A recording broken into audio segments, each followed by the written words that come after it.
నమస్తే, welcome to our channel. నేను అంకిత. Assembly తర్వాత ఏపీలో మొదటి ఎన్నికలు, ఇప్పుడు ఎమ్మెల్సీ ఎన్నికలు జరగబోతున్నాయి. అయితే దీంట్లో వైసీపీ పార్టీకి బిగ్ షాక్ తగలబోతుంది అనేసి అంటున్నారు. అలాగే బొత్సకి వ్యతిరేకంగా ఇండిపెండెంట్గా ఒక అభ్యర్థి నిలబడబోతున్నారు. అయితే ఇది ఎంతవరకు వాస్తవం అన్న టాపిక్పై డిస్కస్ చేయడానికి నాతో పాటు సీనియర్ అనలిస్ట్ జగదేవ్ సార్ ఉన్నారు. ఆయనతో మాట్లాడదాం. Hi sir. హలో సార్, ఇప్పుడు ఏపీలో చూస్తే అసెంబ్లీ ఎన్నికల తర్వాత తొలి ఎన్నికలు, ఎమ్మెల్సీ ఎన్నికలు జరగబోతున్నాయి. అయితే ఇప్పుడు ఈ ఎన్నికల్లో వైసీపీకి బిగ్ షాక్ రాబోతుంది అనేసి అంటున్నారు. బొత్సని భయపెడుతున్న ఇండిపెండెంట్ అభ్యర్థి అని కూడా తెలుస్తుంది. అసలు ఆ ఇండిపెండెంట్ అభ్యర్థి ఎవరు, ఎందుకు భయపడుతున్నారు ఆయన? మీరు అన్నట్టు సార్వత్రిక ఎన్నికల తర్వాత ఉత్తరాంధ్రకు చెందిన స్థానిక సంస్థల ప్రతినిధులతో ఎన్నుకోబడ్డ ఎమ్మెల్సీకి ఇప్పుడు ఎన్నిక జరగనుంది. సో ఈ ఎన్నికకి వైసీపీ వాళ్ళు పకడ్బందీగా ప్లాన్ చేసి బలమైన సామాజిక వర్గం చెందిన వ్యక్తి, మాజీ మంత్రి, మాజీ పిసిసి అధ్యక్షుడిగా చేసిన అనుభవం ఉంది, సీనియర్ నాయకులు అయిన బొత్స సత్యనారాయణ గారికే పట్టం కట్టాలనుకుంది. అలా అయితే ఆల్రెడీ వైసీపీకి సంబంధించిన వాళ్ళు సుమారుగా ఒక మొత్తం 800 పైచిలుకు ఓట్లుంటే 600 పైచిలుకు వీళ్ళకే ఉన్నాయి. సో బొత్స గారి గెలుపు ఖాయమే అన్నట్టుగా అనుకున్నారు. అయితే కూటమి నుంచి ఎలాగూ కూటమి ఒక ప్రభంజనంలాగా వచ్చేసింది కాబట్టి అసెంబ్లీలో కూడా బీభత్సంగా గెలుచుకుంది, పార్లమెంటు కూడా గెలుచుకుంది కాబట్టి కూటమి ఇది కూడా సునాయాసంగా గెలుచుకుంటుంది. దానికి ఏవైనా ప్రణాళికలు వేస్తుంది, వ్యూహాలు రచిస్తుంది. పైగా అక్కడ ఉన్నది సీనియర్ మోస్ట్ చంద్రబాబు నాయుడు గారు. చంద్రబాబు నాయుడు గారు వ్యూహాలు ఎవరికి అంతుపట్టో ఖచ్చితంగా వాళ్ళే గెలిచే అవకాశం ఉంది. లేదంటే ఇటువైపు నుంచి ఉన్న జంపు జలానీలు ఉంటారు కాబట్టి వీళ్ళు కూటమి అభ్యర్థిగా గెలిపిస్తారేమో అన్న వార్తలు అయితే వినిపించాయి. బట్ అనూహ్యంగా మొన్న చంద్రబాబు నాయుడు గారు స్టేట్మెంట్ ఇచ్చారు, కూటమి తరపున ఎవరు ఈ ఎమ్మెల్సీకి సంబంధించి పోటీ చేయట్లేదు. సో అంతవరకు సరే, మనమే ఎలాగని గెలుస్తాము కసిగా, సరైన పోటీ ఉంటే ఆ కసి వేరు కదా, గెలిచామన్న ఆనందం కూడా ఎక్కువ ఉంటుంది కదా. ఇదేంటిది కూటమి నుంచి ఎవరు లేకపోవడం ఏంటనేది వాళ్ళకి ఆశ్చర్యంతో పాటు ఒక డౌట్ కూడా రైజ్ అవుతుంది, భయంతో కూడిన డౌట్. మీరు అన్నట్టు అంటే చంద్రబాబు నాయుడు గారు అంత సామాన్యమైన వ్యక్తి కాదు. ఆయన వ్యూహాలు కూడా ఎవరికి అంతుపట్టవు. ఏంటి ఈ అసలు కూటమి నుంచి ఎవరు పోటీ చేయకూడదు అని ఆయన నిర్ణయించడమే కాకుండా కూటమిలో ఉన్న బీజేపీ, జనసేన వాళ్ళకు కూడా ఒప్పించి వద్దని చెప్పారు. సరే, ఇప్పుడు అలాగే అసలు భయం స్టార్ట్ అయింది. అంటే మేము ఏకగ్రీవ ఎన్నిక అనుకోవచ్చా? లేదు. తెలంగాణ ఎన్నికలు కూడా ఏం చేశారు, మేము పోటీకి నిలబడట్లేదు అని చెప్పారు. అని చెప్పగానే ఏమైంది, క్రాస్ ఓటింగ్ అంతా అవ్వకుండా కాంగ్రెసే గవర్నమెంట్ ఫామ్ అయింది. అందుకే చంద్రబాబు నాయుడు గారు కాంగ్రెస్ గవర్నమెంట్ ఫామ్ అవ్వడం కోసమే, బీఆర్ఎస్ని దెబ్బ కొట్టడం కోసమే, లేదా రేవంత్ రెడ్డి గారిని గెలిపించడం కోసమే టీడీపీ ఈ విధమైన ఎత్తుగడ వేసింది. సో చంద్రబాబు నాయుడు గారి యొక్క ఎత్తుగడలో ఎంత పరమార్థం ఉందా అని ఏదైతే అనుకున్నారో, అంటే ఇదంతా ఊహాగానాలు.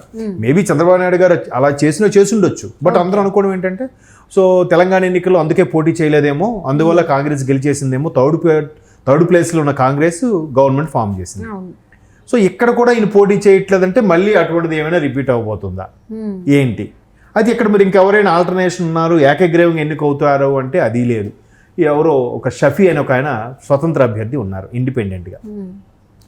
బొత్స గారు చాలా సీనియర్ నాయకులు, షఫీ గారు అంటే ఇప్పుడు ఇది అవుతున్న నాయకులు. అంటే అక్కడ ప్రజల వరకు తెలిసిన పర్సనాలిటీయే. బట్ అంత బొత్స గారికి ఉన్నంత స్టేచర్ లేకపోవచ్చు, ఇమేజ్ లేకపోవచ్చు.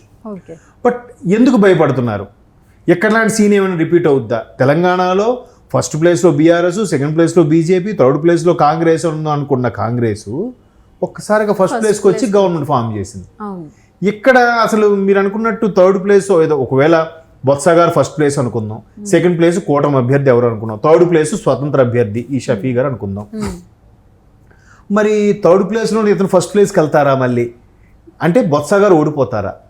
లేదంటే చాలామంది ముఖం చాటేస్తున్న నేపథ్యంలో వైసీపీకి వీళ్ళందరూ కూడా కూటమికి అంక లేదు కాబట్టి ఆ స్వతంత్ర అభ్యర్థినే గెలిపిస్తారా? గెలిపించుకున్న తర్వాత కూటమిలో ఆయన వెళ్ళి కలిసే అవకాశాలు ఉన్నాయా? ఇలాంటి అనుమానాలు డౌట్ వస్తున్నాయి. మరోవైపు రీసెంట్గా ఒక 15 రోజుల కిందట వైసీపీ నుంచి ఒక 6 కార్పొరేటర్లు జనసేన కండువా కప్పుకున్నారు. అది కూడా డిప్యూటీ సీఎం పవన్ కళ్యాణ్ గారి హయాంలో. ఓకే. సో వాళ్ళైతే ఓపెన్గా వచ్చారు, పార్టీ మారుతున్నట్టు జనసేనలో చేరుతున్నట్టుగా చెప్పారు. మరి మిగతా వాళ్ళ పరిస్థితి ఏంటి?